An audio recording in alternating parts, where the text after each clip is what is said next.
C'est-à-dire que ngai na politique na kotaka na parti te pour na prestige, pour na sentiment, pour na beauté ya mutu, pour na munene mulai to bukuse non.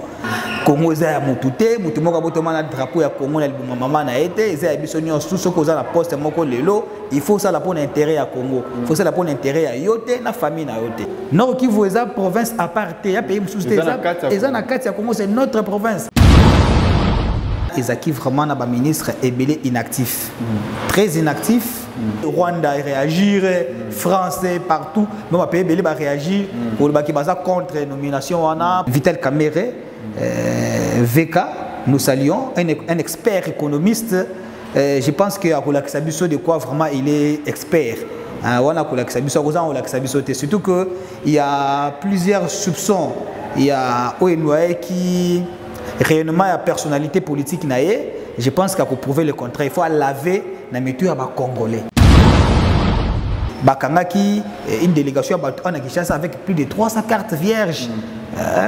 Zaki Batu a Didier Mazenga. Nous devons voter député qui a siégé après quelques années. Le Bissimino a dit que non, nous avons regretté pour un année.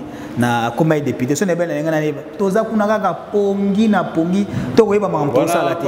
Ne ba ina ko stika na musana na bana ko sa. Mutu mso comme député le lobby azongi classe. Azongeli classe. Bana classe mukuse, biki mukuse, cerveau za dongi. Cerveau dongi mais comme député. Mutu moka papa makasi na venu na quartier bando benge président. Oui! Kotonga na facilité na République démocratique du Congo.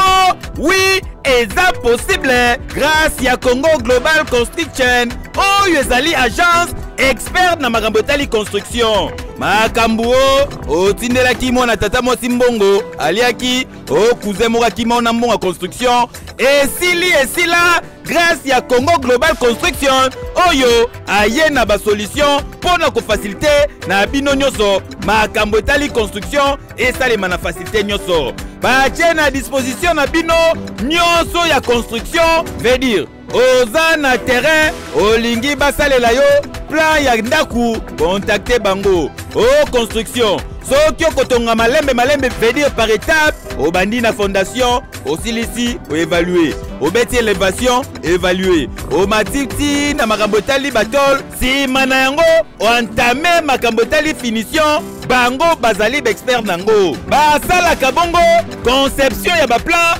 étude ya terrain étude topographique bazali pe kosala expertise na contre expertise bazali kosala projet devis plan P bazali pe kofinancer ozali na terrain na yo ozoluka ba partenaire pour ba financer bazali na ba partenaire s'il vous plaît basala ka plomberie électricité topographie plan d'assainissement et ba ville plan d'aménagement plan urbanistique ezali kobetama dada okoki kozala na Congo Brazzaville oza na mikili ya poto na Angola na Afrique nyonso contacter Congo Global Construction ezwami na Kinshasa na avenue de la Nation numéro 11 na Kinshasa Gombe na sima ya galerie présidentielle oza mobimba ekeyo oui ozomona makambo sto ya ndenge wana peuple congolais a fautif. Les tout premiers fautifs ils appellent peuple congolais. Comment? Daniel Saf makambo salawana c'est du fétichisme. Rien à voir avec la politique, rien à voir avec les scientifiques, rien à voir avec l'intégrité. Ça est azol ba ke ndeko alingeti aza congolais te. Mais fallait qu'il ait un certificat de naissance, toi attestation de naissance. Yandego alingeti aba ke te botala preuve ya ngoyo alingeti ala sénégalais. Nous avons une bouffonnerie, une comédie. Comédie, on a ça dans la presse, on a ça dans l'hémicycle, dans l'institution, une comédie. Je suis le Dieu de vos ancêtres. Franchement, les journalistes congolais, nous avons ancêtres et Abraham, Jacob, Isaac, les Africains. Nous sommes Africains. Nous avons la Bible, il y a Israël. Nous sommes Congolais. C'est comme on marche contre Nzambe. Jamais on marche contre Nzambe. Mais procès Mangantsutu, n'engezo kendele, le kuno soit pour se déclarer incompétente, soit Mangantsutu a rejoint liberté provisoire et puis procès Suki wa Nanzela. OCC par Osa Moussalate à ce sens-là. Expert à OCC, Osa Moussalate. Soit baza corrompu, soit baïbi ma bossa, soit baïbi matériel Osa Moussalate. Soit baïbi ma LT. Soit baïbi ma LT. Soit baïbi je n'ai pas le choix. Je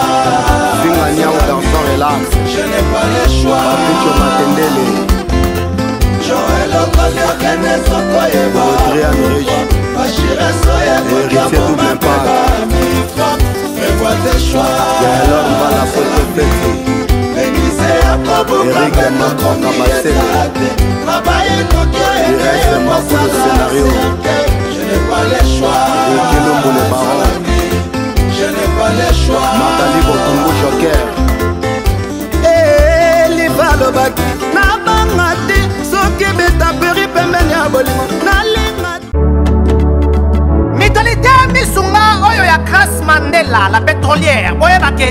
Et y a une idéologie à sika. Donc, soki papa to mama avali kopela awa na kati bakini komitungisa te ya kotinaka mbongo na kini kaka soki obengi na numéro oyo oza mobimba ndeko na yo na kini akozwa soin de santé gratuitement na clinique misunga batieli bino wifi ya opele surtout ke bazali na internet au début.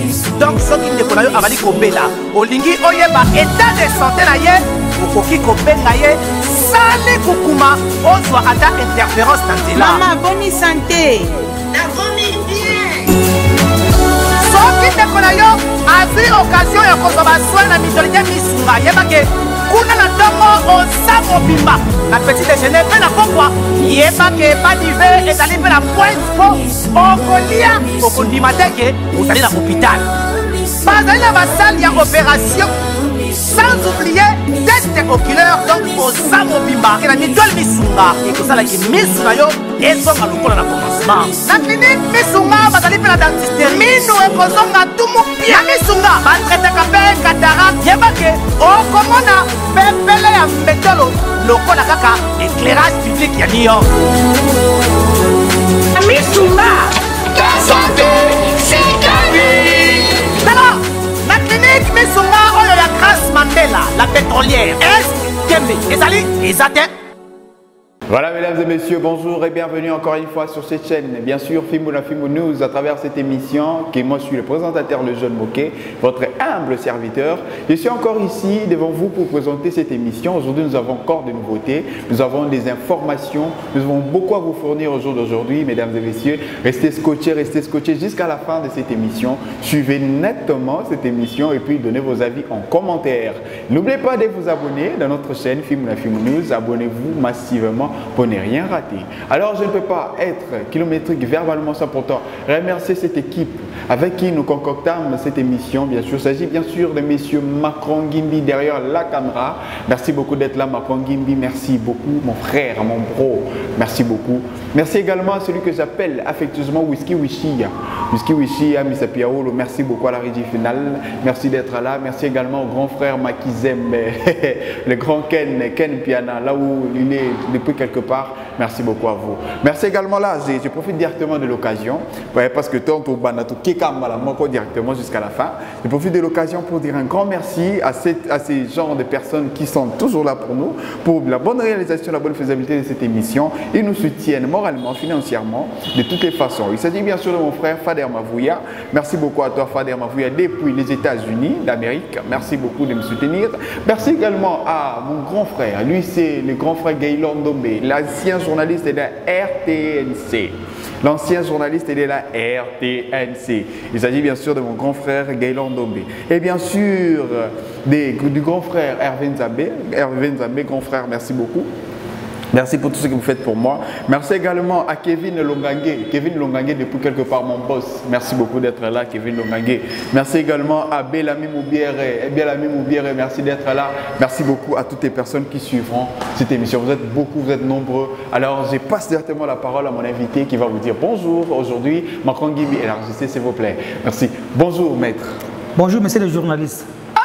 Maître Guilain, quoi ça, devant vos caméras. Maître Guilain, vous pouvez dire bonjour à toutes les personnes qui nous suivent à cette émission. Merci beaucoup.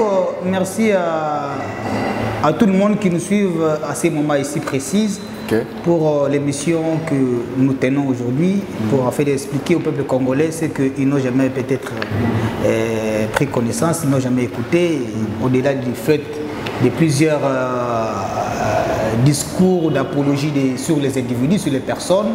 Nous voulons parler Congo, parler République, parler pays et parler les ressources du pays, parler comment faire pour faire décoller ces pays, combien immense et combien important un don de Dieu et pour nous Congolais. Merci beaucoup, monsieur le journaliste, et merci à tout le monde. Merci beaucoup. Je vous rappelle le profil de notre monsieur qui est devant nous aujourd'hui. C'est un avocat de profession, un maître avocat de profession.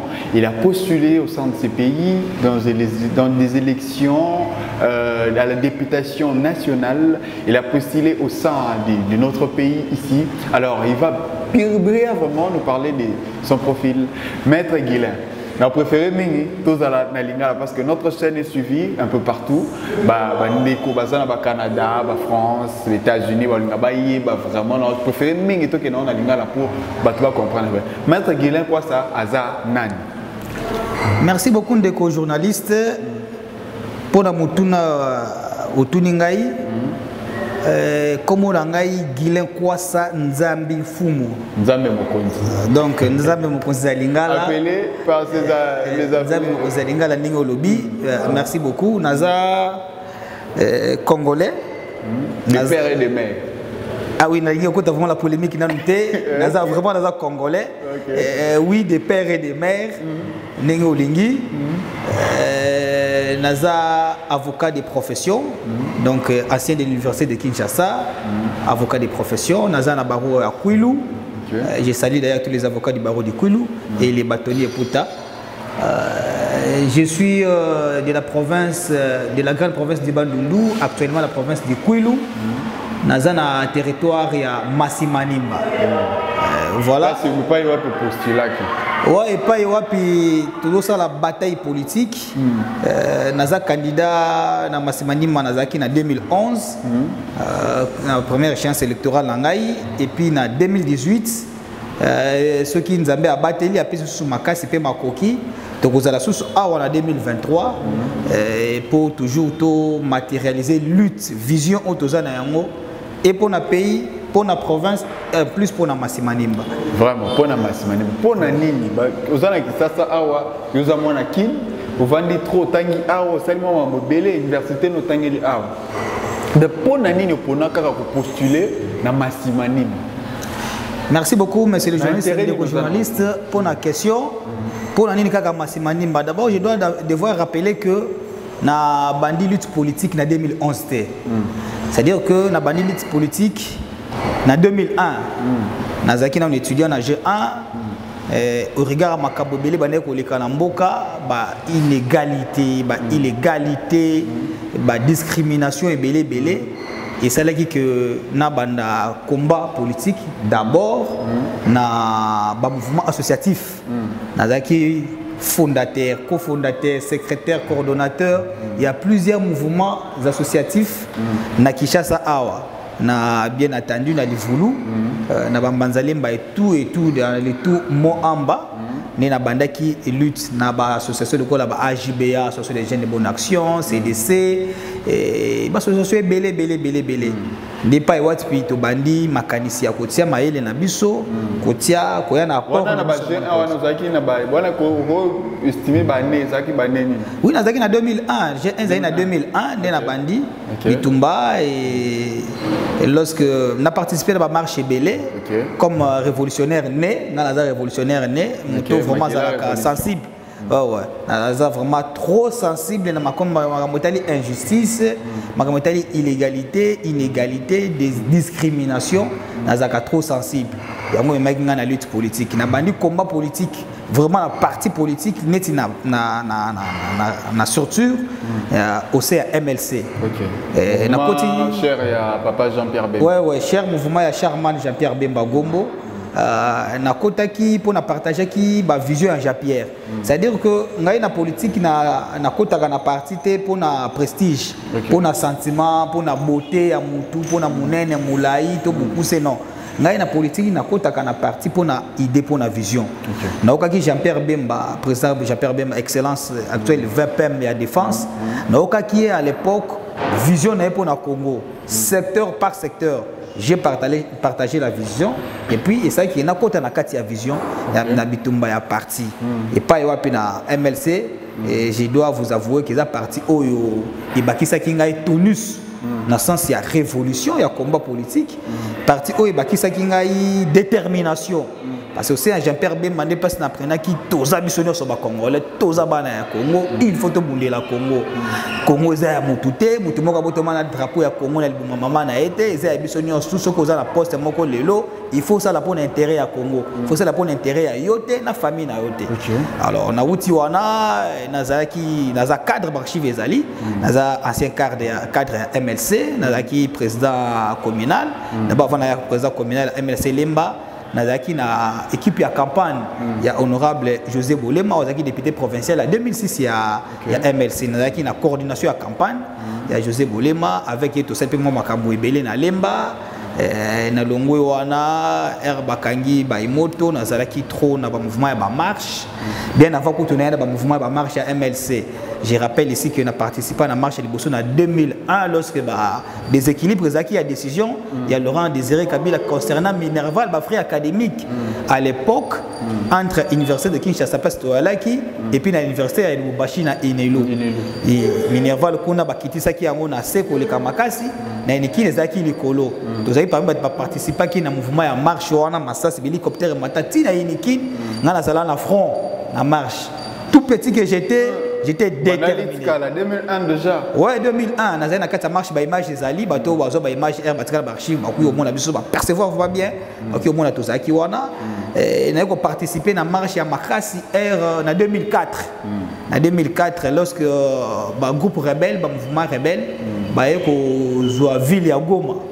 Ils ont la marche qui organisée à cette époque. Olivier Kamitatou, honorable Olivier Kamitatou, Azaki président de l'Assemblée nationale. Azaki marche exclusivement, il y a des étudiants, il y a des universités, instituts supérieurs, il y a Kinshasa, ressortissant, il y a Nord Kivu. Alors, ngai par hasard, na mona pas bus, tout ça, drapeau, non, non, contre Goma Nenge tombé, tout ça, je me suis approché, na yeba ki moko na bango, tonton Lucien, Oazala qui fiancé à l'époque, il y a grande sœur et camarade Nangai, et Polydor Kabangu, à cette époque.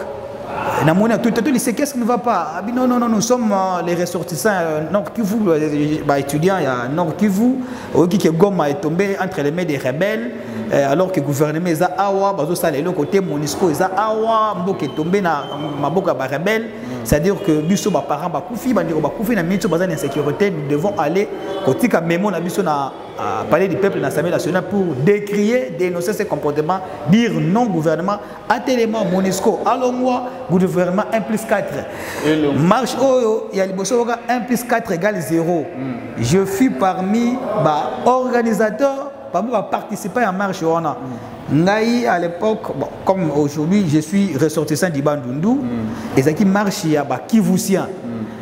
Mais comme tout révolutionnaire Makila Congo za nzoto na non non ça nous concerne nous tous na côté na kati ya biso wana to kiti et to l'équipe barrière rebelle to comité n'a pas du peuple pour to côté zaki difficile c'est là où j'ai vu bande qu'on a biso ya pour déposer mémo to dénoncer comportement laxisme ya opacité ya gouvernement et inaction ya gouvernement à l'époque 1 plus 4 et puis inaction ya Monisco pour na biso to considérer que Monisco ayaki awa pour na protéger la frontière à Congo pour na repousser les rebelles il s'agit que bazaki inactif alors on a la carte marche wana to menacer qui ba policier na entrée il y a pas il peut passer bazaki au bout ya tokota to menacer qui ba makasi et c'est là que suite à ba menace wana j'ai vu des filles étudiantes il y a les ressources que vous ko passe la bilama ko sima ba policier na tenue et c'est là que biso tout na voix ya violence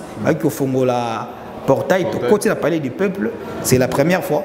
On a côté la palais du peuple était dans stade douana et ma policier de repousser bango, tout ça vraiment mouvement ya sitting à Makassi, de retrouver Guinesco salle il y a plénièreté. Bah ça les a tellement ébélé à l'époque de Mané Koye ça les a vraiment dans sous-sol Makassi bah dans salle habitualité à ces jours-là.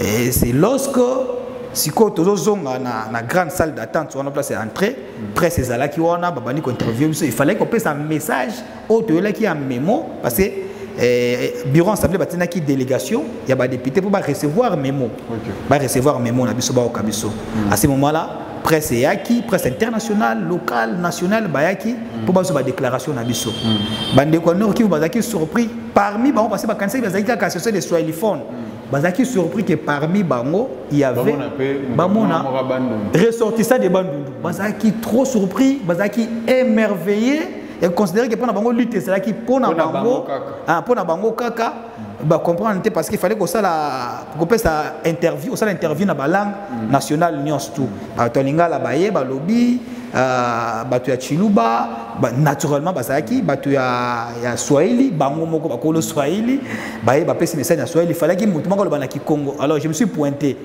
batu mais tu sais parler le Kikongo batu nanga sko na Swahili unasema ka Kikongo luko mwa marki na bi oui nga naza ressortissant Bandundu et tout ça bon batinga na salle interview na lobi na Kikongo et les kana ba chaîne belé et tout ça dans le ban appelle ça message à Congo il y a dénoncer comportement gouvernement dénoncer inaction il y a Monesco aussi à départ il y a Monesco après interview on a bayamba kingai ba pesingai ba bongo ba tuningo zaka wapi et tout ça ba pesinga ba carte de visite il faut to kutana kana ba réunion on a trouvé que to kansa il kambango ils ont concerné Kakabiso ba Nord Kivu alors que non il s'agit du Congo. Nord Kivu est une province apartée, il y a pays sous et Congo c'est notre province. C'est la situation qui nous concerne. Bisognos tout. Fait au élément, tout défendre ceux qui na Goma et Kivu et ça partie à Congo qui est na beaucoup à Rwanda. Musapilo boko katani et ça passe ça kana kati nzoto. Ba sepela ki makasi et ba menga ne sengo makasi. À part wana to na MLC ba combat ba révolution ba kangi bemba na 2008 to zaki na ba marche tout au commencer c'est betama na Kinshasa pour ko repousser ba militaire MLC Nazala Kiwana. Et ce qui a fait que Nazala président Nazala parmi vice-président je pense chargé il y a question juridique il y a parlement national des jeunes il y a MLC. C'était en 2008. Et puis j'ai évolué. Leur arrestation, Jean-Pierre Bemba. Parce que dans MSC, il y a un système instauré qui, Parlement de jeunes, ils ont interpellé les députés, les ministres, de façon dont ils ont participé à la gestion de Mboka, les missions de Basalaka, lorsqu'ils parlent mal, tous ceux qui ont interpellé les j'étais dans la structure. À l'époque, il y a papa François Mwamba. François Mwamba, secrétaire général à la partie, Thomas Louaka, Fidel Babala, Jean-Lucien Moussa, et tous ces gens-là, tous à ce moment-là ensemble. Mais après, nous comme président communal à MLC et ensuite il y a moi raison un peu personnelle ma vie n'a pas Canada et tout ça j'ai pu quitter les partis en 2010 j'ai adhéré à la parti fédéral chrétien il y a Augustin qui passe à Kitakia Nazaki président national de la Ligue des jeunes et ça qui n'a pas la candidat en 2011 dans la députation nationale dans Massimanimba dans la province il y a Kwilu à cette époque la province Bandundu les naesco député candidat député national en 2018 na Ako parti cher il y a président Patrick Bologna on a sous candidat député national en 2018 et puis ensuite aujourd'hui je suis cadre.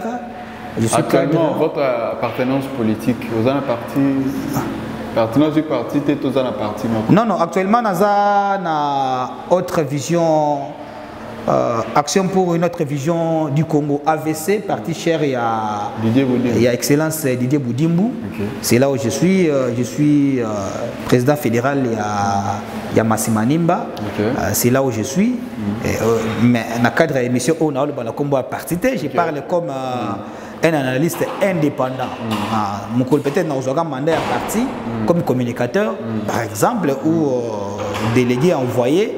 Donc Togolobé la Latine est à partir. D'accord. Merci beaucoup, très chers téléspectateurs, vous qui nous suivez. Merci beaucoup à vous et très chers internautes.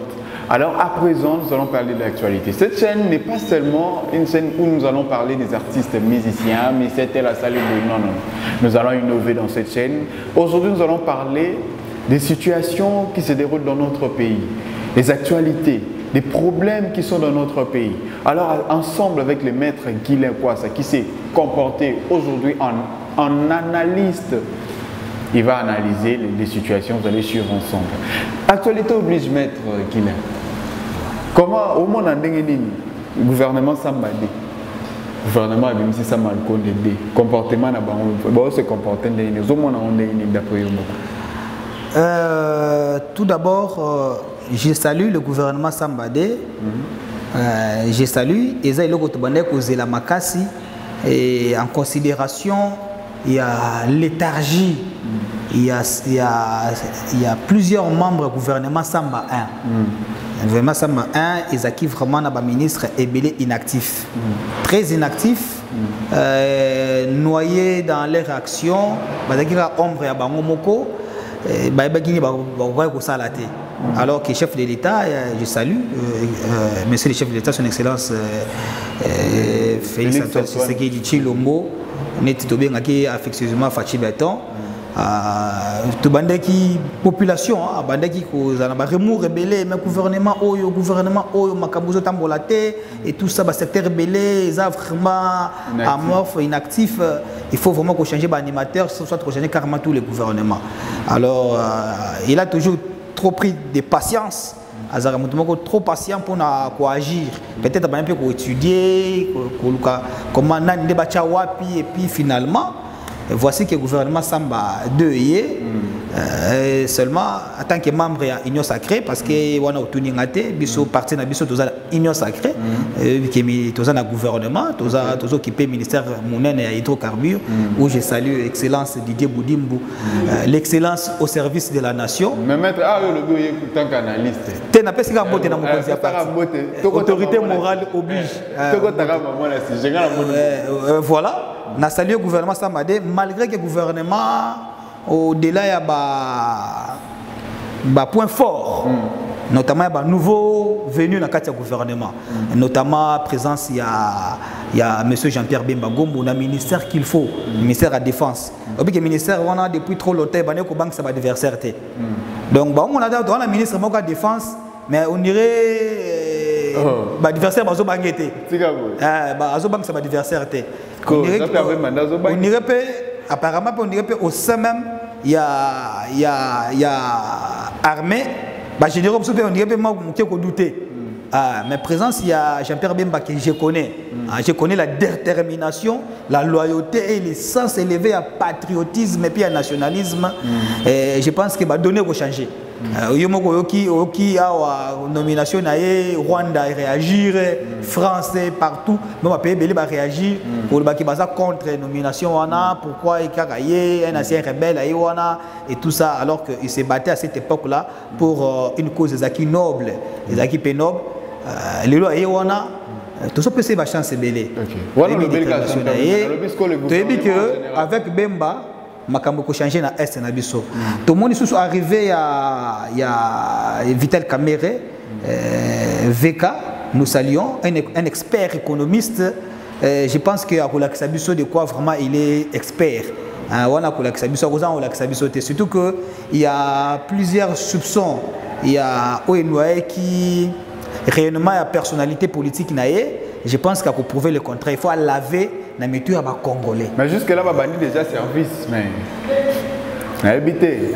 Ah oui, il est temps de soit contact dans le dossier, ils ont en cours, on a imprimé vision na bango. Ce n'est pas tout de suite. C'est-à-dire, je pense qu'ils sont en train de travailler. Ce n'est pas d'une baguette magique. Tout ça, il y a présence, il y a Maître Peter Kazan. Peter Kazan. Gouvernement tout en général. Dans un personnage, un point fort. Un point faible pour nous, c'est le gouvernement pléthorique. Donc, il est belé. Le ministre est belé. Portefeuille, le gouvernement est vraiment monnaie. plusieurs ministres, tout ça, dans les 50 quelques ministres, les ministres et vice-ministres, et pour faire saigner budget à l'État. J'ai pensé que le ministère, il fallait qu'il va fusionner en haut. Sangisi en haut, ministère. Moko, moko azo gérer en haut, mais éclatant quand le ministère est belé, cause la budgetivore. Mais tout souhaité, bah on va chasser belé. Mais nazo dénoncer, parce que ce qu'on a dénoncé, c'était bande quoi Kwilu. Bandeko Massimanimba un peu complice. Place na CPLI Maka c'était place jeunesse Mobimba. Je suis un jeune leader de Kwilu, un jeune leader de Massimanimba. Jeunesse Mobimba ya Kwilu, jeunesse Mobimba ya Massimanimba. Place Petoza d'accord pour reconduire un des membres du gouvernement dont le soupçon il y a ma fraude pendant le processus électoral les autres pesés dans Mutuna ndeko Didier Mazenga biso toza ngana utaki Massimanimba franchement air et enrôlement na kendaki sur terrain on a palpé l'arrêté sur terrain non ndeko Didier pona yo ndeko Didier ko kozonga non population Massimanimba va frustrer sur ces points vraiment naza porte-parole na bango sur ces points comme jeune leader tokobisa mugonzamboka que tout c'est pélité ils étaient pour la l'union sacrée sur tout c'est pélité to bomba tout ça là vraiment fanatisme à gérer voilà té billet azana ba soupçon o biso zaki na Massi biso toza ba futur candidat na Massi toza ba acteur politique na Massi ba jeune leader na Massi na Massimanimba toyebi que Didier Mazenga sali ba fraude pendant ba enrôlement azui ba bus ya batu awa na Kinshasa na Kikwit aye ba siéger ba bureau ba enrôlement o ba empêcher population Massimanimba ba s'enrôler comme il faut té to senga ba revoir enrôlement na Massimanimba ba s'enrôler massivement na Massimanimba oyo monsieur Didier Mazenga ministre Mazenga a memi la province pour qu'il ne s'enrôler et il paraîtrait je parle au conditionnel même la machine mususu ya seni bane au kina pas na nanda ko ba s'enrôler nuitamment nanda ko pas na et boka ki sango presse lobby et bactère politique et belé Massimanimba ba lobeli yango que bakangaki une délégation à Kinshasa avec plus de 300 cartes vierges oyo zaki batu ya Didier Mazenga tout ça. Il paraît que procédure procès en cours. Tout ça dans le détail dans les belletés tout qu'est-ce qui se passe aussi là-dessus pour te mais maître Binokara bolobaka avant déjà boloba bien mais par après ce qui commis que commis na ba kit wana marbo changer tout le dossier tout par exemple l'honorable Ntini Pouloulou que je salue en passant l'honorable Ntini Pouloulou avant à son poste assurer biso marbo électricité. Alors, bien que non, moi j'ai des plans pour l'électricité, mais par après, tu évites ce qu'on a nini, ce qui m'a projet l'électricité, moi, tu évites. Bon, ce qui est vrai, tout peuple a mérité de conduire à Podi. Peuple n'a pas mérité de conduire à Podi. En passant, le bien peut parlement ensemble. Voilà. Et on a dit que le peuple n'a pas mérité de conduire Yemoko à Poni. C'est-à-dire que le parlement où ils appellent Soana, les députés, les sénateurs, les peuple n'a sali bazalawana. Bazo mérité bato ba pona kiwana. Olozolo bananga awa kalate que bolobarake bolobara bino kaka boye ceux qui le bozi kiti. Je dois d'abord souligner ici que ngai naza avocat. Plus de 10 ans de profession comme avocat pour nanga naza à l'aise. Na po nanga avocat, je suis à l'aise. Je suis déjà à l'aise naza na o na kuki koza na yango. Na génération nangai déjà comme avocat na la rapé nzalate na tabola rapé makoloté déjà ça me suffit hein ndako ezali makabozali mais ce que vous avez un souci oyo au-delà ya bato nyonso baza comme acteur politique na mboka au-delà ya nyonso baza comme ba député na mboka biso ba ope to zolinga toya parce que pays est malade. Pays malade. Ouais, pays est malade. Parmi les malades, on a parlé de pays en Kati. Parlement en Kati. Yo, Moni. Qui a dit que Bandoule Kozonga te chez Djonga 3 a Zongeli base naye na Paris oyo yesika bozalaki kolia komela pe koyoka ndule na niveau ya 2 fois te boyeba ke bilenge zongi na Paris na niveau ya kosakana te chez Djonga 3 awa chaque week-end bilenge zongi ya ndule à partir ya le 17 février 2023 ouverture officielle ya Bandoule Bokozwa chaque vendredi Suzuki Luzubu 4x4 grands chanteurs de mon pays à partir il y a 20h jusqu'à l'aube. Pe samedi, bokozwa CNN Alligator na baninga tout awa bokosepela joli kitoko. À partir ya 20h jusqu'à l'aube. Pe dimanche sombele suka bisanga, bokozwa Nokolias, Emile alias de Mingongo, la voix qui cloche et longo na wenge, poussana to vanda en matinée live. Oyo ekobanda à partir à 18h tina minuit. Kasi tunanga inini, kaka ceux qui aimaient la CDC. Mbala moko night club, to boîte et fungwami à partir ya minuit. Ti ba 5h avec DJ Bobo. Oyo akosepeli sabino na bandule pe na ambiance ya kitoko. Malolo. Oui frère, Babi Tchonga. Futur. Hein? Nous te reçons la 50 boîtes. La Katakin, c'est Tchonga. Chez Djonga Twanga Nantaba, Ezwami na adresse Oyo, Noisy les Secs, Nassime McDonald, numéro 25, chemin de Grou, 93 130, Ozamo Bimba. Chez Djonga Twanga Nantaba, Yangonde Zali mo boko ya ambiance, na kati ya Paris, pe na France mo Bimba. On doit voter député qui a siégé après quelques années. Le bisibino obi que non, ngai écoute nazo regretter pour anini na comme député. Ce n'est pas la ngana toza kuna kaka pongi na pongi to weba mampo sala te. Bon ngako cité ba kombote ya, ngako cité ba kombote po ezana ba procès lobby awa na cité te ba député ba ngomoko. Ebele oki vraiment lobby que ngai nazo regretter kutu pour na to yaki na komaki député. So na yeba na ko tika na musana na bana ko sa. Mutu muso comme député le lobby azongi classe. Azongeli classe. C'est-à-dire que le peuple va comprendre que va voter bato bana niveau ya ko sa député te. Bana classe mukuse, biki mukuse, cerveau za dongi. Cerveau dongi mais comme député. Mutu moko papa makasi na venu na quartier bando benge président. Mutu moko za coordonner mituka ke belé nani aza kwado mituka ke belé na pays na ye preso yo vont faire voter yo a comme député. Mais comme député a comme kuna a se rendre compte que ma kwado te ko ma ba texte de loi. Il faut une vision ni les kanisini oye na yango oyo ko faire décoller mboka.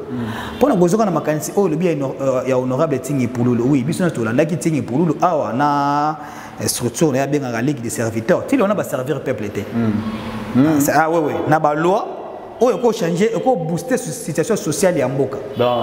Bana zui kiti wana. Bazui kiti wana bazaki makelele awa snele photo sala boye courant faut pela. D'abord je dois souligner na robi ça peuple congolais awa que il est absurde na mboka lokola option za on a Congo kaka société moko ya snel ne faut éclairer étandi nyoso ya république. C'est absurde. Ce qui me donne penser marque wana soit azama elle était soit azuma magamazo le baté soit à ignorant parce que courant et là on va l'outil qui courant et ils ont alimenté na maï généralement première source il y a courant ils ont maï mais ndeko journaliste c'est là Congo ils ont traversé na ba maï ya lolenge na lolenge ebele tous ont traversé na ba rivière sur rivière ils ont quand ça na ba maï et traversé Congo oyo tu as la possibilité de courant te wana technologie akala yango bande ko musu bande ko ba net ba honorable Tingi Pululu te faut chiter za la boye faut to ça la matériel tel boye ça coûte beaucoup d'argent à la République pour rien ngai na bande ko na ngai ya structure au to za lango ya privé to ya na ba Kosovar bande ko na biso ba Kosovar na pays na bango ba développer technologie na matière à courant que rivière ko za la terre ya mukie moi débit d'eau ya mukie ezo couler il suffit et ça la moi pente à 3%. Pour provoquer shit. Pour passer courant dans village moko, pour passer courant dans territoire, passer courant dans secteur. Tout côté là. Ça appelle intensité normale. Courant, mais pas une na Massimanimba, bato ba Massimanimba. Na commune rurale, na cité ya Massamuna. Plus loin, 3-4 km Massamuna na Zamba. Ba mindele baza kuna ba yango ba benga ngondi. Ba mindele baza kuna bana courant. Bauta musika baza ba allemand, baza ba italien, basangana kuna baza ka menuiserie électrique. Baza ba pocherie, baza ba chambre froide. Na Zamba kuna, baza ba ni informatique, ngana mona première fois na mona ordinateur informatique, na mona on peut mindele wana na Zamba. OK. Parce que na zako tana ngai na za nationale de Massimani mana otanga na Masamuna tout ça. Na mona saisie, ba ça la saisie. Ezana ba 1900 ba 94 95.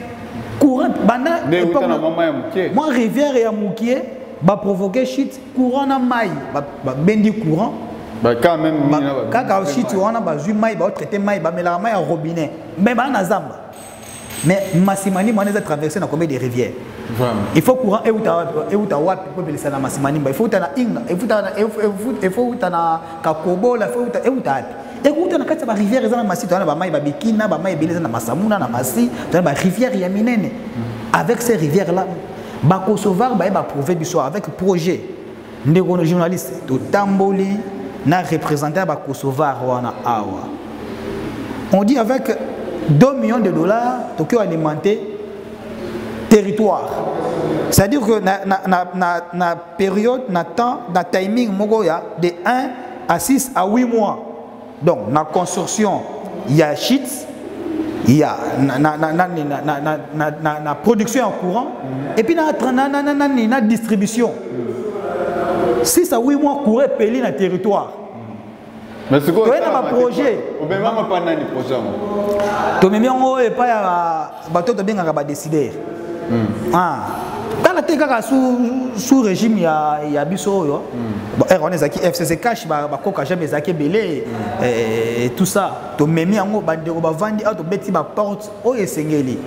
Mais toujours résultat bandeko babete masolo courant et bazina na pouvoir te bazina élu te le baza élu le zoka bo bakangi déjà SNEL a détourné mbongo asali boye parce que bakangi peut déjà SNEL wana Jesus en plus de ça kobo sanate il y a une loi sur la libéralisation il y a secteur électricité loi ezali o zo pesa ba privé pifo il y a créer ba société privée électricité faut to il a SNEL concurrence net lo ba eli Sonas concurrence assurance, il y a combien de rats sûr. Vous comprenez? Assurance, société assurance privée, assurance c'est comme belé. Concurrence, il faut que tu aies maintenant il faut booster. Maintenant il faut faire l'ouverture. Les députés, ils vont faire l'Assemblée nationale. Ce qu'on va député, là on est peut-être appartenance politique na bango, on est va changer la position na na yebi vraiment mingité mais ngana zo douter fort que c'est l'appartenance politique. Tout ce qu'on a appelé on a vu Daniel Safou a lobby que Gilles Alingete, aza congolais, aza sénégalais, ba loi Tchani et pas un maître. Ozomona makamne stu ya nengo na peuple congolais a fautif. Les tout premiers fautifs, ils sont peuple congolais. Comment ça? Ouais, ça dit que Batou, n'est une négociation. Moi, j'évite de négocier comme Batou. Batou Belé a eu chance. Le peuple congolais a attiré attention. Il y a coupé sa bango. Chance à comme on a poste, on a place comme député tout ça. À cause de ça, Batou a fini Kabila mingi. Nazol bateka za mutu moko malamu batu ba fingi Kabila donc le mutu le trop na teva finga Kabila ndeti pele mutu moko banoleka na teva finga ga Félix fachi boye Félix boye lobia le ya finga ga Félix mingi to finga Kabila mingi to comme c'est député c'est-à-dire que azana makanisi mais non mais vision nini o azana mo le contraire il y a o yazo critiquer bon yo au comité député au lieu o ya wana ba proposition de loi na secteur o ya yo journaliste de profession. Il y a déjà proposition de loi, projet de loi Moko, où il y a un secteur dans journalisme. Ah, mais c'est ça. Et ça, on a commis député national. Je suis avocat, juriste de formation. Et là, pour sentir que Ngaï n'a commis élu, beaucoup de gens ont une proposition de loi. Il y a un secteur où il y a la justice. Non, la justice. Parce que dans la justice, dans le secteur, il y a des problèmes à régler. Comment dans le secteur, il y a une proposition de loi, il y a un secteur moussous. Il y a des députés, secteur non journalisme, où il y a première proposition de loi, il y a passage de femmes sur la maternité. Secteur non de prédilection, il y a un problème. Secteur non journalisme, il y a un problème. C'est du fétichisme. Rien à voir avec la politique, rien à voir avec les scientifiques, et rien à voir avec l'intellectualisme. Eza bonganga na kati assemblée. Ndakisa era zolo bakende kwa Lingeti aza congolais te. Mais fallait qu'il y ait un certificat de naissance, toi attestation de naissance. Yande kwa Lingeti abakite botala preuve ya ngoyo alingeti ala sénégalais abotama na maternité tel docteur abotaka maman na komona ezaki tel ozomona bouffonnerie ba na comédie ba no ça na presse ba na on ensemble na hémicycle na institution ba na comédie eza comédie bata marque na peuple za témoin azomona bango lobby peut-être lobby na 2023 na décembre ce qui élection kozala nous souhaitons que ezala ce qui kozala je pense que peuple a juste ko lelo maturité ko comprendre nani azanani ako sanctionner lobby monta comme député le lobby azongi classe akesa la droit comme député le lobby akesa la science politique mais tu comme député ba été fa ko lana makambwana beaucoup na lobby makamba mibeko. Vraiment mesdames et messieurs, comprenez que sur ce plateau le maître Guilin Kwasa est en train de décortiquer des sujets, faire des analyses sur les situations politiques. Maître Guilin, Congolais des pères et des mères. Loi Tchani, tous les cas de Loi Tchani, réaction il y a papa Nabiso cardinal Frédolin Ambongo. Yo moni concernant le dossier. Nazoka ba agitation à travers ba médias, banalistes belé bazo les cas, ba mususu baza pour, ba mususu baza contre. Naloka ki pe papa Nganzambe cardinal Ambongo. Discours na ya koloba et ya kozala contre Loi Tchani. Mais les journalistes, ngai kokobara wana ebisa ngai ke misala bakabola. Donc eza bamusu bato ba banganga nzambe, musala na bango eza côté ya liloba ya nzambe. Vaut mieux oya na plateau politique, oya na discours politique, to sali confrontation entre biso ba politiciens, wa to zo politiciens. Mais ce que je discours politique, OK na on a messe, bato ba koyokola évangile. Yo oya na discours politique, ya la campagne électorale, to campagne politique, to répondre politiquement. Parce que nous avons changé de bande. Nous avons changement de bande brusque. Pas de roulage. Si vous avez un chaussée, on a un changement de bande brusque. Donc, cardinal Frédolin, le roulage, il faut battre le message. Atteignez ma casse, à bande nabiso. Brusquement. A changé de bande brusquement. Très bien, le bané l'équipe, même temps on est Kabila a un pouvoir, et ça qui bon on est basuma qui biso, bah qui chaque fois la marche pour être ndeko Kabila et bah oui. Voilà bandé koya tant qu'église te bandé koya comme Senko, une structure hein, un peu privée. Et ça qui na messe te bandé au moins te bandé dans la marche. C'est un bon terrain masse, un terrain politique. Mais so na messe faut y biso, au te biso évangile.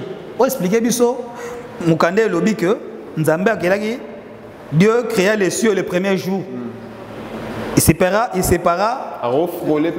na deuxième jour Nzambe na deuxième jour a créé le ciel. Na premier jour a créé les cieux. Il faut en bon expliquer biso cieux et zarawapi, ciel et zarawapi na selon Bible. Pour la place mon côté, ba créer là on bikolomi balé. Ciel ba créer là on ko mususu, ciel ba créer là on ko mususu. Dans la Bible dans la Genèse. Maka faut en bon expliquer biso ndé yango wala. Mais en bon atiki même dans la Bible, Nzambe reconnaître que je suis le Dieu d'Abraham, d'Isaac et de Jacob. Je suis le Dieu de vos ancêtres. Franchement, les journalistes congolais, les ancêtres et Abraham, Jacob, Isaac étaient. Les Africains. Les Africains. Nzambe la Bible Nzambe il y a Israël. Maintenant les Congolais. C'est comme on marche contre Nzambe. Jamais tu sais marche contre Nzambe. Tu sais on pété. Biso to se reconnaître en Nzambe. To zo bondete biso to yondo muto bota biso. To koya to uta na maite na mabele soki wapite. Yo to kela biso. Yo to kela biso. Yo to kela biso. Mais Bible est discriminatoire. Nzambe zo le bango expressément que je suis le Dieu d'Israël. Na Bible comment Congote. Et ça discriminatoire, discrimination moko officielle. Donc, ceux qui pour place faut reconnaître bien, il fallait comment je suis le Dieu d'Israël, de la RDC, hein, des États-Unis, tout ça. Biso tout apostoli biso baraza Nzambe Israël. Mais biso tout peuple nous soit travailler le monde kaka Nzambe. Ozala bouddhiste, osambela ka Nzambe. Ozala musulman Nzambe. Ozala chrétien Nzambe. Même banganga. Parce que reconnaître que Nzambe moko azalaka. Mais Nzambe banganga. Place Nzambe banganga. Discrimination bani même na Bible. Surtout bito que n'est dans le sens littéral. To kolobake sur ce point, Bible est discriminatoire. Donc n'engena le bani monsieur les journalistes. Loi moko te na mokili et tia batunyo tout d'accord. Ah te loi ozo reconnaître batunyo surtout baza inanima te ya solo. Yango moni loi balexango na Assemblée nationale to na Sénat bato ba votango zaka ba benga groupe ba benga majorité donc minorité ba votango té à partir du moment où loi ba votango na majorité à la contre la minorité, c'est-à-dire que la minorité n'est pas discrimination pour na bango. Mais toujours appliquer mon cas. So d'assez comme officiel, mais on a journal officiel. Et comme pour na biso union surtout pour loi ezaka générale impersonnelle. OK. Loi oya tchani etangi comme motude et le baké non ba donner surtout ba ko poster na poste on a président de la République sauf Kingandi, Songolo, Pakala. Ba lobi que loi wana elobi que malgré loi les a ba faiblesse na yango a net il tchani azolo ba na loi wana que mutu soka bota mi congolais faut kufaka congolais ata azui 40 nationalités mususu pour na biso pour na ngai personnellement sur ces points loi on est péché et péché contre la loi sur la nationalité code de la famille bon loi je suis d'abord pour la loi mais ce que la question c'est de l'opportunité pour to pesa batum sur raison te pour na ngai loi ba tchongo na mpanzi parce que bato bazolo ba ke loi nezo viser bango ba oza raison o to polaki na forfait to poli na terrain te biso lingi bato neso baza na kati ya terrain ya compétition électorale bato tout o déjà si tu reconnaîtrais que bango bata en 1960 comme ba congolais o ba zaki da ba député na mboka o ba ministre ba gouverneur déjà tu reconnaîtras bango ba député ba gérant ce baza na posa lelo na ba opé ba gérant te ceux qui ba baza na posa lelo baza ba candidat même la présidence tout tika ba qui na compétition mais le peuple a tranché mais maître le peuple a tranché mais pour Nangaï il y a question de l'opportunité et est-ce que ils a les moments précis où il faut loiner les cas je pense que non tout zélana tout colisana sous makanis tout que les législatures oyo eleka au moins le la président Félix parce que bah loi comme bituma et comme le la bituma moko entre le président Félix Tshisekedi contre monsieur Moïse Katumbi clan abiso bataillon sacré contre clan et ensemble pour la République pour na bango balingi ba exclure candidat na bango Moïse Katumbi loko la président Félix mandat na ya suka ceux qui nzamba sungi ceux qui a l'équipe élection n'était biso soué na biso veut état major toza déterminé que aller caler sous pour la vision na yé a matérialiser o ya salité na mandat o ensemble na yé to sala yango la muka pe to sala yango na ko na la muka to sala yango loko comme na mandat ya suka soka l'équipe nzamba sungi a l'équipe ah to na début ya mandat to est-ce qu'on a loi wana o mona ke ekozala n'est pas juste une tempo suspecte tes anatamo suspecté mais nata ozo bi maloko za natamo un peu suspect bangi ba écarter bato ba lekisa yango mais to bosana te faiblesse ya Congo l'insécurité dans le Congo na est et puis un peu partout et ça à cause d'infiltration ya bato o do kan sabazaki ba congolais o to pesi ba nationalité congolaise o bazo se reconnaître na ba nationalité ba pays mususu de ba aider ba sungi Congo te mutu na bango makolo na bango nzoto bango za na Congo mais makanisi na bango bomoto na bango eza libanda na ba pays mususu et puis na ba pays ennemi na niveau international o bazolinga ba fragiliser Congo pe ba kabola Congo crainte yango wana nde bandeko ba penser papo ya lwana nde ba penser to verrouiller mais lingi ko le baté que moto aza congolais de père et de mère c'est-à-dire que aza ange ce ba PC poste à ça la bien bato belé bazo détourner mbongo na mboka oyo baza pe ba congolais de père et de mère et belé bato belé oyo ba PC poste azo ba makambo ko sala te baza ba congolais de père et de mère pour moi le mal du Congo est que tous un nombre est belé ya ba diplômé tous vraiment effectif munene ya ba diplômé il y a ba docteur ba licencié hein ba diplômé d'état ba master le comment ba master ils ont tendance à ba master ba master le tous na bango ebelé mais tous un nombre très réduit ya ba intellectuel oh pour le bon parce que biso selon biso ba congolais to ba rizarake non so mutu a silisi keles na master doctorat intellectuel officiellement donc dengue azawana za les intellectuels pour ça la discrimination na yo lobby ba diplômé na ba intellectuel mukie lingo lo banini expliquer biso mamu merci ndeko journaliste na vandi so makanisi siko sika wana kotanga kelasi kozwa diplôme est synonyme de l'intellectualité. Oh. Ah, Lula da Silva au Brésil. Le premier président du Brésil, à l'Angola, Brésil, un pays pauvre, très endetté, à commission au pays émergent. Il a un diplôme université. Okay. C'est-à-dire que si on a une définition, on a une intellectualité. Mais Lula da Silva, azalaki intellectuel, to aza intellectuel. Parce que intellectuel yo laksanine. Intellectuel les hommes mutu oyo aza na capacité à résoudre problème ou etelemi. À résoudre yango. Aza mutu aza capable ya ko sauter mur.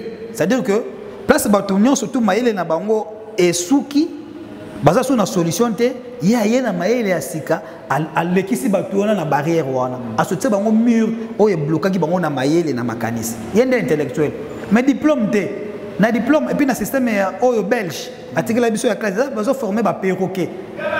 Mingi na Congo ba université ba école ils ont formé ba perroquet bato oyo ba répétiteur.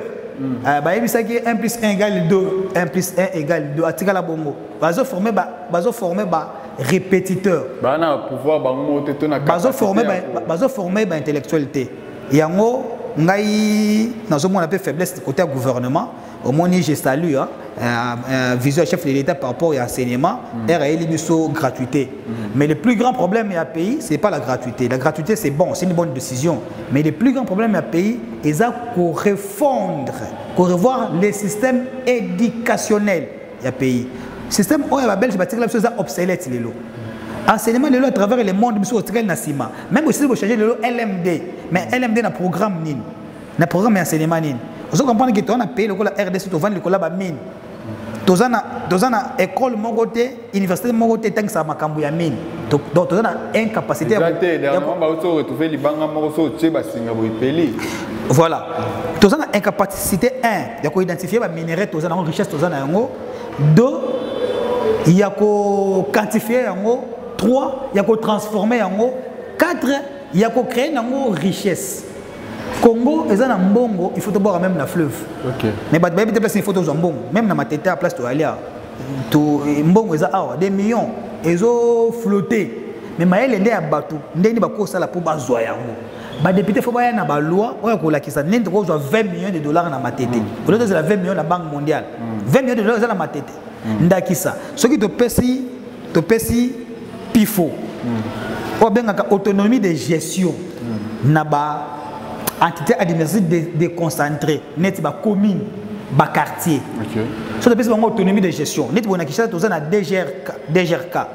So qui to député ba zui loi et que ba commune comme na autonomie de gestion. Donc on a capacité à mobiliser ba recettes et puis ko gérer, ko affecter ba recettes na ba dépenses oyo ba besoin oyo commune sengeli. C'est-à-dire net ezarati. Province, ils ont mobilisé ba recettes et rétrocéder 40% de recettes dans le gouvernement. Soit de retenir à la source.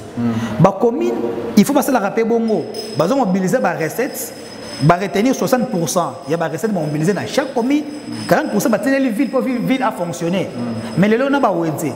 Dans la commune, comment va ouédé la ville? Banzela, il y a ville. Bureau, il y a ville.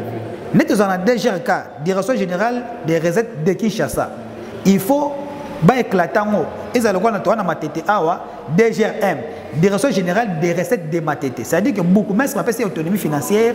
Il y a mobiliser les recettes dans la commune Oyazali. C'est-à-dire, beaucoup de gens ont identifié dans la commune Oyazali nombre de parcelles, combien pour les parcelles, il impôt foncier. Combien beaucoup de gens pour retenir 60% à la direction des recettes, il y a Kinshasa dans la ville. Et le lot aux hommes na bapusu comme ko tambola ko zo ba poubelle service wana bako tia moi la merci kaka ba privé ceux qui commune a joué en charge na service né hygiène publique m'engager bateau désormais service hygiène poubelle ndako se fuba za na poubelle et puis ma poubelle ça renda côté ça foyer ça n'a pas foyer niveau là que beaucoup ça le pan moko boza na 4 à 5 foyers 5 portes. OK. C'est-à-dire que chaque porte ça va la poubelle. Imagine que ceux qui communent que service il y a hygiène et chaque jour et ramassera la poubelle mais chaque fin du mois chaque ndeko bandoko futa $10. OK. ou 5 $. Chaque foyer, c'est un problème. Combien? Non, c'est l'État. Non, ça c'est l'État congolais. C'est l'État. On a un impôt foncier, on a un service à poubelle. Si on a un impôt sur les revenus locatifs IRL. Pour nous juriste, ça c'est mon terrain. Ce qui beaucoup de gens appellent autonomie financière, avant de identifier chaque locataire va mis combien. Et que dans le pan où on a chaque locataire, on a un loyer, il faut retenir par exemple 20% ou 15%, ou il faut qu'il y ait une commune. Il faut un impôt sur les revenus locatifs. On il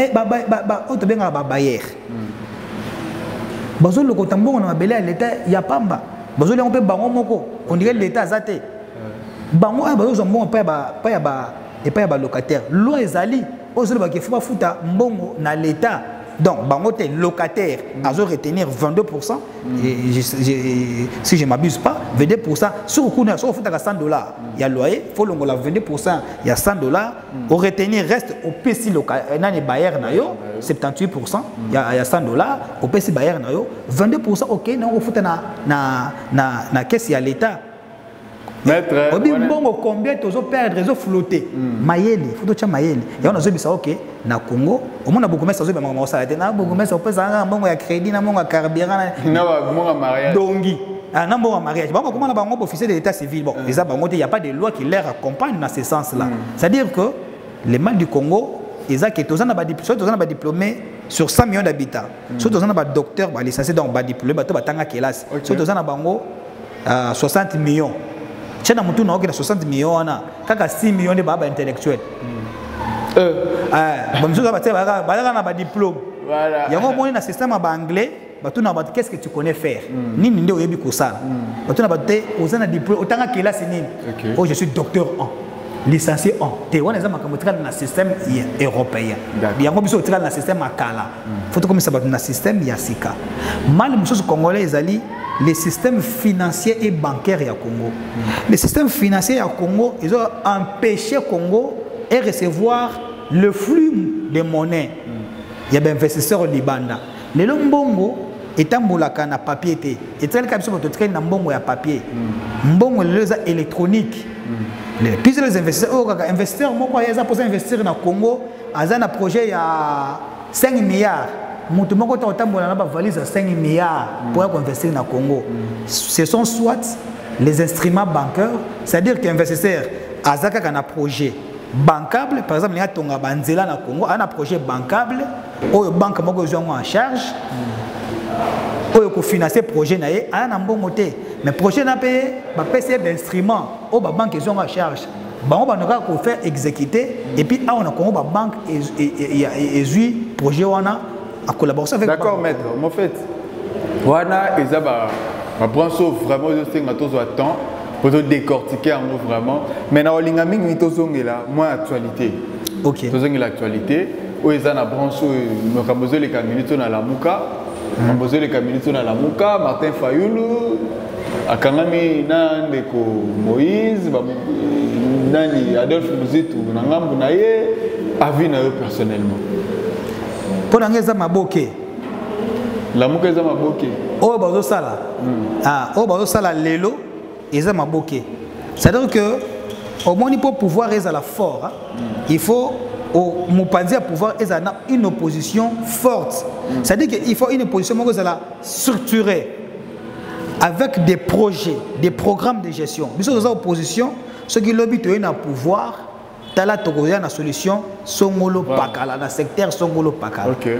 La Mouka pour toujours la kaya la Mouka comme plateforme électorale en 2018 et ya qui biso tout électoral qui une opposition koto to daki na cash koto to daki na la Mouka et ça qui porteur de solutions d'avenir pour les Congolais. Mais scène au ça laisse à désirer en français. Donc ils ont ça la passe ni puis ils ça la mawa. Pour les leader il y a Trump wana ba comme à niveau il y a combien qui ça tina bas étage au niveau marqué wana.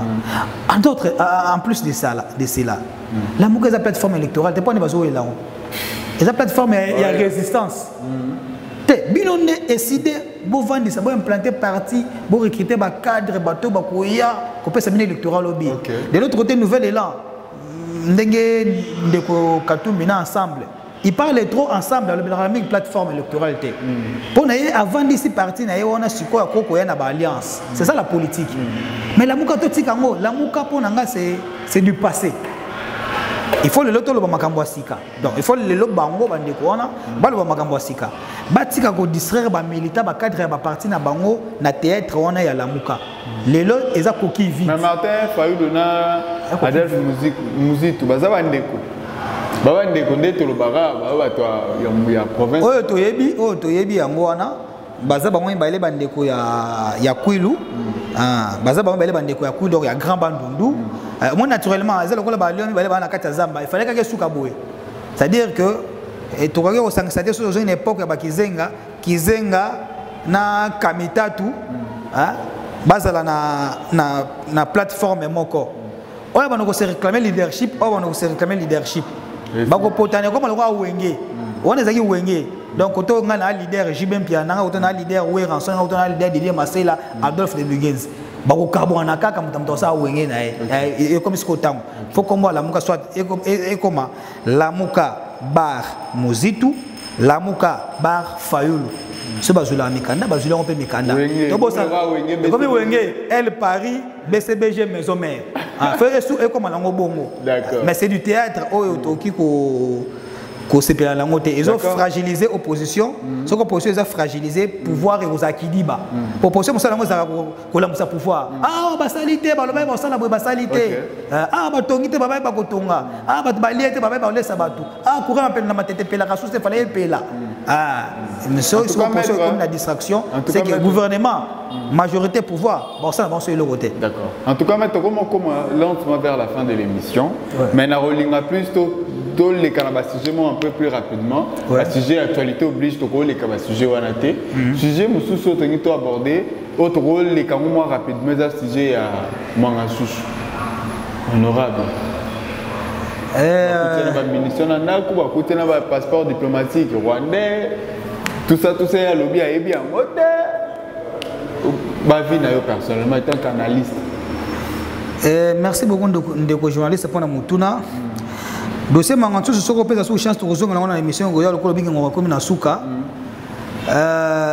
impression nenge pression kende nenge zo kendele na tie mutu makasi na makamwate mais impression procès ezo pesa ngai il y a risque que et comme le procès 100 jours c'est à dire que justice il faut politique bi manaka tanda ko justice politique côté trop na katanda ko na biso ya justice il faut bi moi ce qui politique côté na porte justice bi mara la fenêtre je soutiens rien mais to senga na justice ba sa musa na bango ba zuzi ba magistrat to ba juge ba sa la musa na bango justice il faut ba na ko mûrir makambu balongo na sensationnel na makambo eza sensationnel trop le quoi spectacle donc balongo na spectacle justice ezaka fondé na ba élément moko de base et vandi ba enquête ba benga ba enquête il faut ezala fiable il faut vandi que so ba simbi so ya ministère public a telemi pour fixer dossier na tribunal donc à réunir vraiment ba élément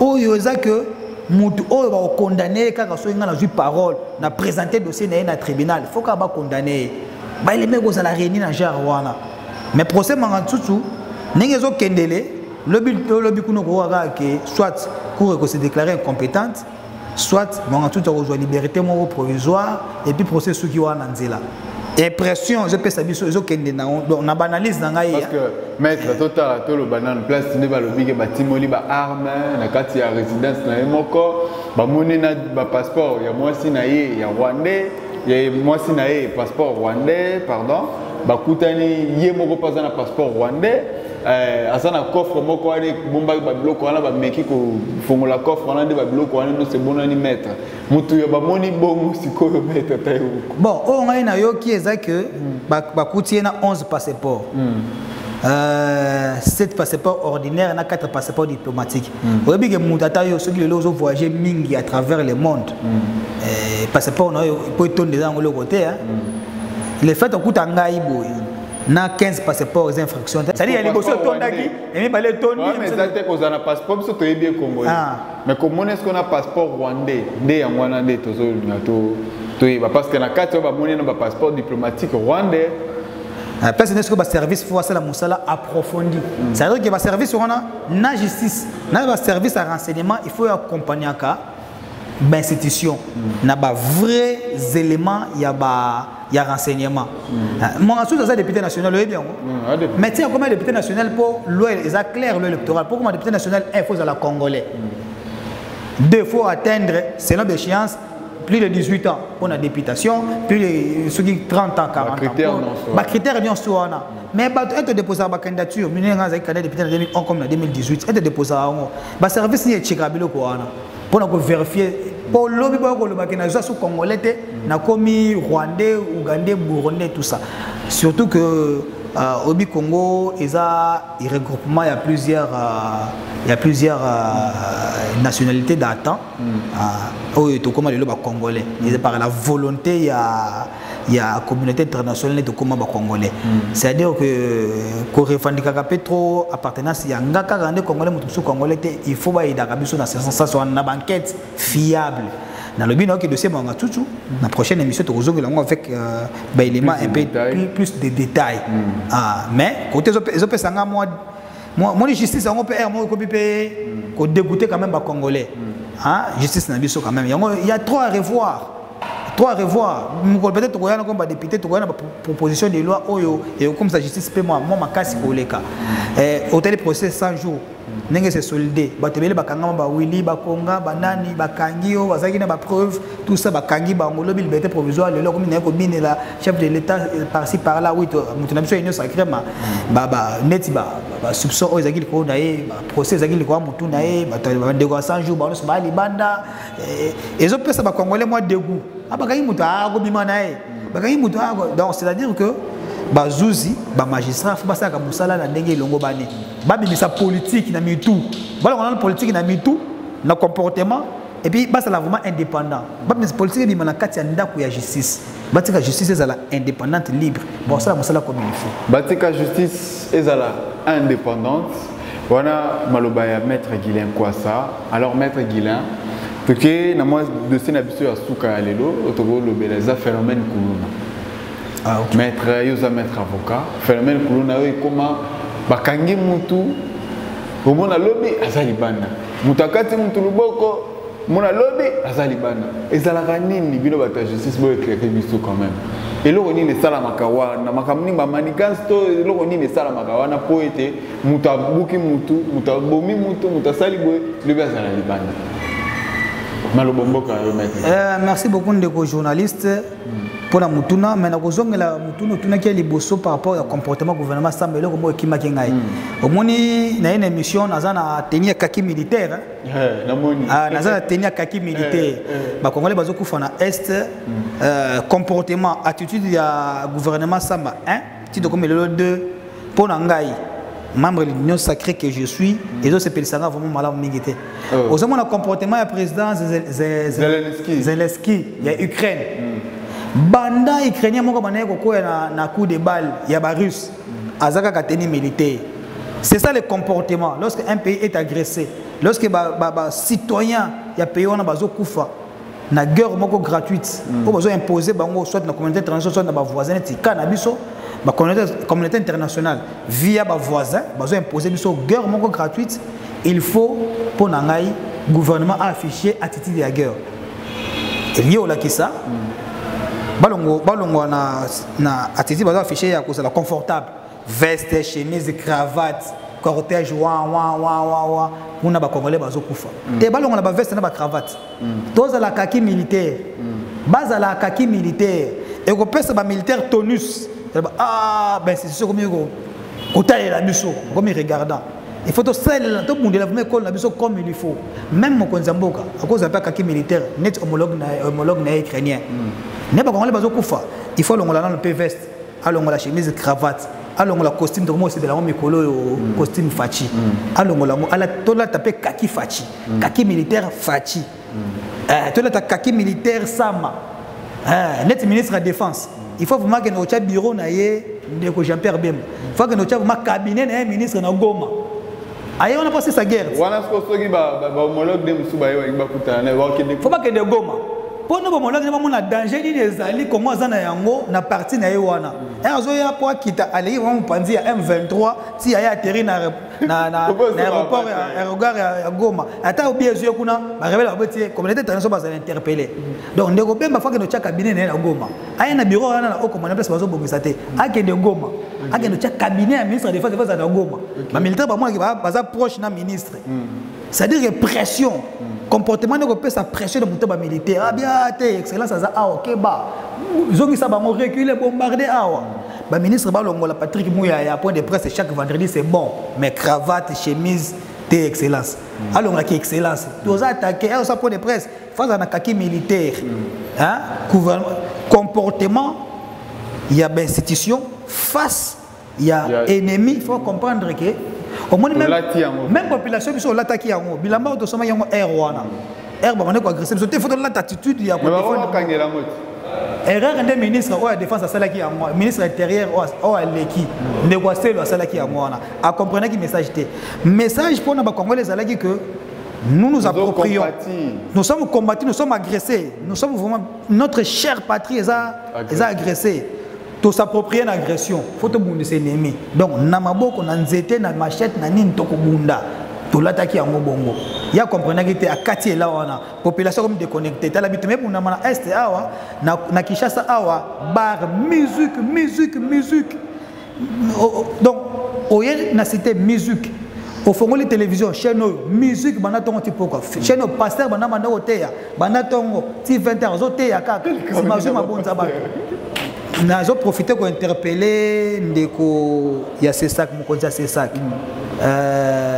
ndeko ya Sesak oyo mokonzi ya Sesak o ba agresser na nani papa nani Christian Bosembe nazo profiter de l'occasion pour nous informer de que Christian Bosembe RAE na Sesak a imprimé ligne éditoriale na média mboka oyo eza agressé ni toza agressé boye média ko c'est la théâtre té média ko c'est la musique té média ko c'est la ba prédication banda tongo ti bututé média il faut ça attitude d'agression attitude offensive récemment tu as quoi bandeko dauphin Boulamata dialogue que le mot important le bien à l'époque ils avaient avant journal et banda ko ça système ba président Mobutu bazuma parole moi ya président voilà batie yango zoleka mais ça la mal soutenir éviter so ça la marque même ozomona déjà ça la marque soutenir ozomona même média na biso même ba déclaration belé mokonzi mboka sali média komika ya hémorroïde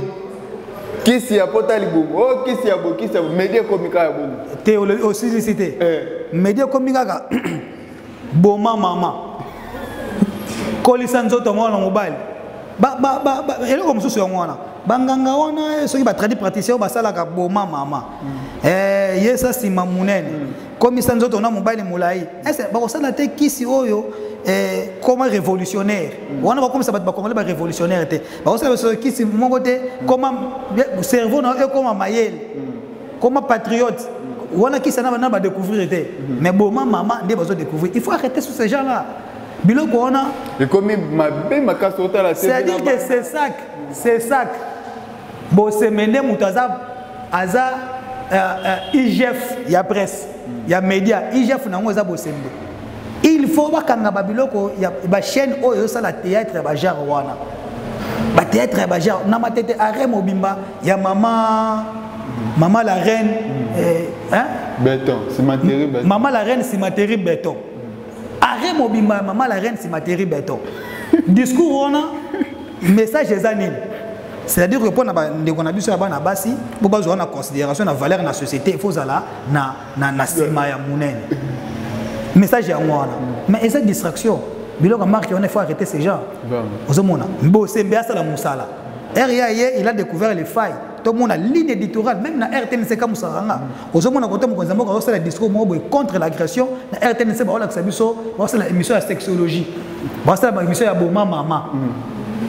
na RTNC chaîne nationale baoza biso au sérieux te yango bakwana babenga biso ba VO soki ba BOV bière musique women donc tout le monde quand même na ba discours ba considérer biso so marque on a un grand Congo au toza boye tout ça tozongi na phénomène kuluna une 2 minutes phénomène kuluna nenzo lobi que mutakati mutu liboko lobi libanda lobi abimi ozo comprendre ngai lelo bakati ndeko nanga liboko na tomemi mutu wana police atinde na parquet mutu wana 1 mois après 2 semaines après ba moni libanda c'est-à-dire ozo na nzela boye yo loboko okata na mais omoni ton bourreau mutu akata ke loboko yana boye na bolekisa na nzela au message discours ni okoza nango attitude ni sentiment ni okoza nango d'abord face ya justice ya mboka na yo 2 face ya mutu yo moni abimi libanda wana. Donc, au cours de la loi à Lyon, il faut que les quartier pour après 2 semaines. Phénomène, c'est possible ici là. Mais le problème c'est que les députés au peuple dans l'Assemblée, ils ont des palissades, ils ont des distraction, ambiance, bureau ébélé, premier bureau, deuxième type, 14e bureau, au moins le code pénal, code pénal congolais, c'est 1949. Dans le code, beaucoup de gens qui ont fait des peine, c'est 49. 1949. 1949.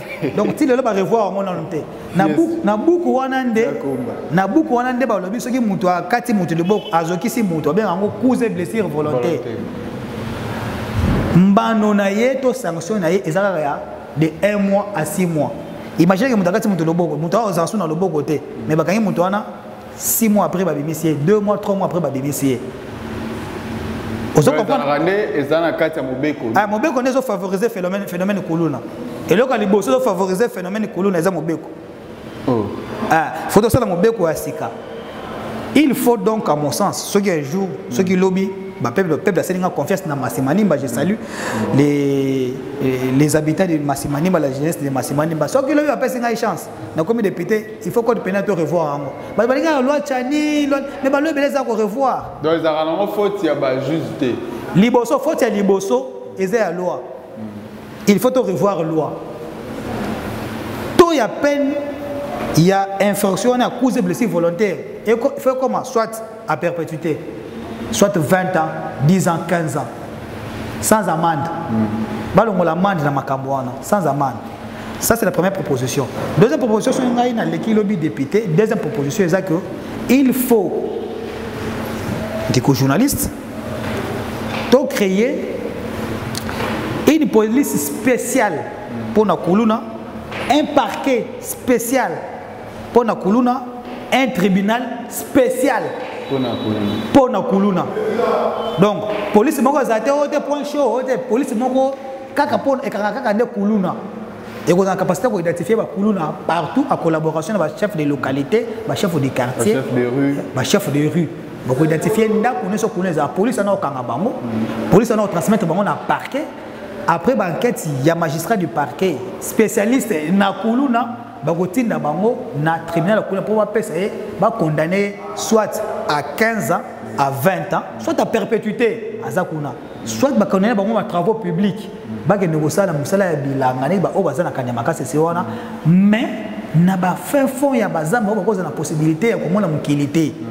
Donc il faut tout ça la loi ya spécialement pour na makambo ya kuluna. So bato ba kosa na ngaka ba député. Ah mais ba manela proposer mebeko. Mais so bazana ba député bazaba nganga. Eh moko na za mvulusi, député za mvulusi. Mais à cause na makanisa ko penser que facile ça kuluna ndenge ni. Mesdames et messieurs, merci beaucoup. C'est la maître Guillet quoi ça sur notre plateau. Alors maître Guillet, question de poto kabona. Ne Kinshasa zo mona Kinshasa comme soin boy. Nous avons partout sur la poubelle, on lié au bois qui na poubelle, on moni qui ça soin, n'est to ya na na mutuka, to moni qui ça n'est comme soin ba poubelle les arbres, logo no so ba saleté za suna nzela te. Kolobini pour na Kinshasa bo peto. Donc on a Kinshasa vraiment mikolo. Et le quoi liboso, merci de journaliste pour la mutuna, et le quoi liboso gouverneur na sali musalate, il faut ça là. Non, c'est le Moussalate. Quand est-ce que tu as fait votre opération? Qui n'a comme une bopette, tu es dans la salité, c'est le Moussalate. Et donc, il faut vraiment que la société soit plastique. Et les gènes sont toxiques pour la santé à Bana. Et puis pour la santé, il y a des consommateurs qui consomment. Ils sont trop toxiques. OCC par OCC Moussalate à ce sens-là. L'expert OCC, OCC Moussalate. soit baza corrompu, soit bayebi makambo ça soit ba matériel ça musala té. Soit ba maël été. Soit ba maël été, soit ba matériel ça musala té. Il faut ba pousser ba ça musala. Ba ça musala té ba jeune faut ba kanga ba société à plastique wana parce que to bono ça de sur place. Bango basali yango en grande quantité. Bango ba combattre ba société brassicole ne soza nango parlement bra Congo. Bango ka ba ko la faillite kala mingi té pona ba biloko ba indien. Biloko basali za toxique. Et zo le kana traitement moko de laboratoire moko expérimenté et attesté monté ya OCC mais bazo consommer bazo faire consommer bato za biloko za cosmétique et za toxique. Bazo donc ngobila balo ça ndenge nini. Bango basali yango en grande quantité. Tomeli to baki na nzela ngobila a lokoti. Yebe place a oboka ngo za na ngote. Ndam bakono musu bazo boka na mabengi musu ezo tikala kala banzela. Po place a ochango ezate. Aye basali aye sur lokoti. Donc azo consommer mbongo ya ville à Kinshasa, soit azo justifier ba dépenses parce bon on a évité. Azo justifier ba dépenses mbongo ya genre voilà. Hein? Inutilement. On benga ngo na français le saupoudrage. Zambongo à l'état o bazo boa kango ndenge balingi. Hein? Décision ya solo ya kozwa eza ko kanga ba société ne so o yo sala biloko ba beja. Donc pour la bino pour qui n'est comme vous pouvez bakanga nanu bakanga nanu ba société ya plastique nion surtout. OK. Oyo sala ba ja plastique bakanga ba société sala ba chasser. Lelo mais c'est na Congo Brazza. Ah bakanga yango parce que ils ont pollué ma belé. Là c'est chasser couper plastique ko et pour la rater. Moi quand les nexus ozalaki boza le pont na sima lupangu moi bilanga ya matembele mabilanga ya ndunda bilanga ya pondu lelo za la société. Partout comment bétonner, partout comment chasser, partout comment plastique. Au ballon ma belle ça sous richeté. Là ma belle ça riche. Mais ça banzete bota kalikola banda ko ba to ba mur. Hein? Donc musala côté qu'on appelle nanu ça limité. Il faut pas ça musala. En tout cas merci maître alors les lobasuka ce que zali pour na émission na biso lelo ce qui peut moi reproche ça ko sala na ba kamimboka ce qui peut moi loba moko eza na pesio minute mi balé pour s'exprimer bongo toko na ozwa suma loba poto mettre point na émission.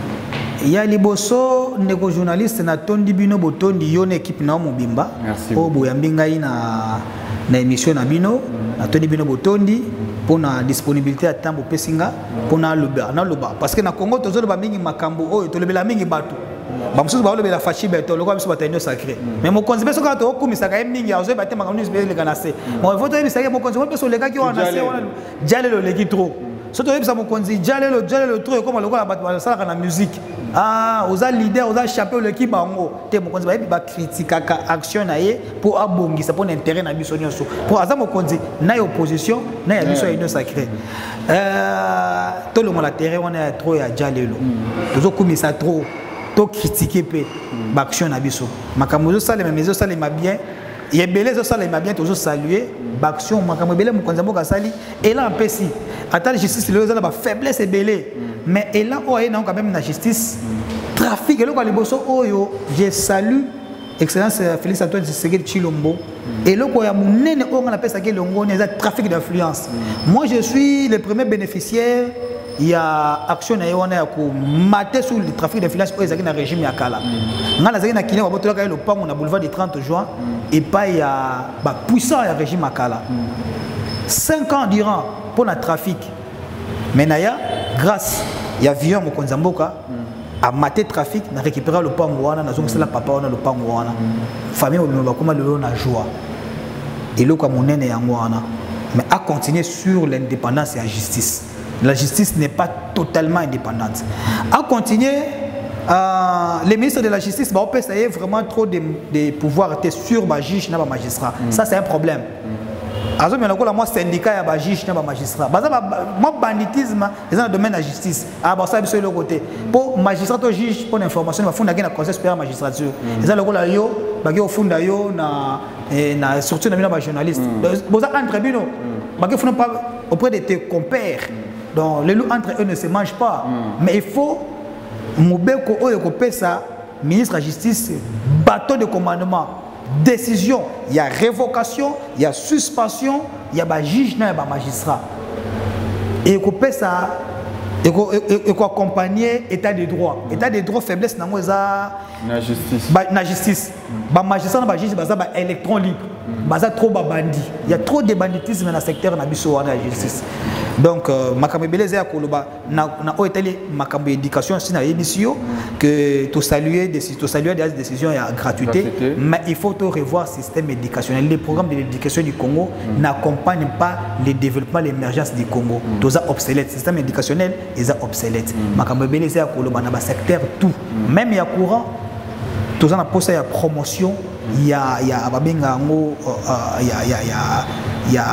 confrontation entre les sociétés privées nationales. Il faut l'État comme la forme la brèche pour permettre à privé d'investir moins en toute sécurité dans le secteur de l'électricité pour passer à la concurrence nationale.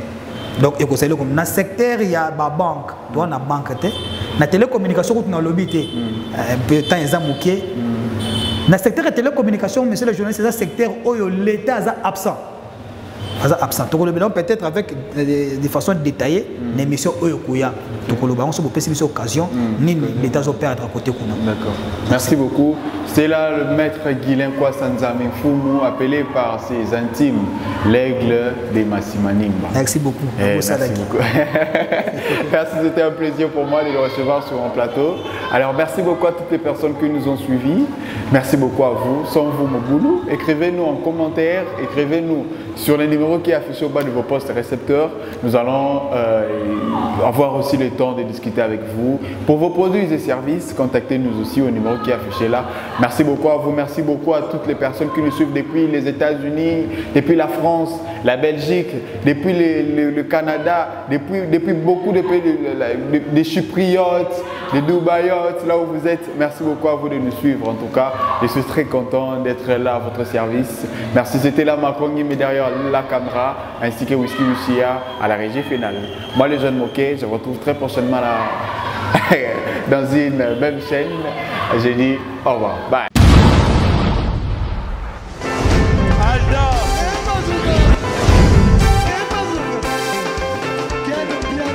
Personne m'a conduit, le monde est quel bien. Aïe,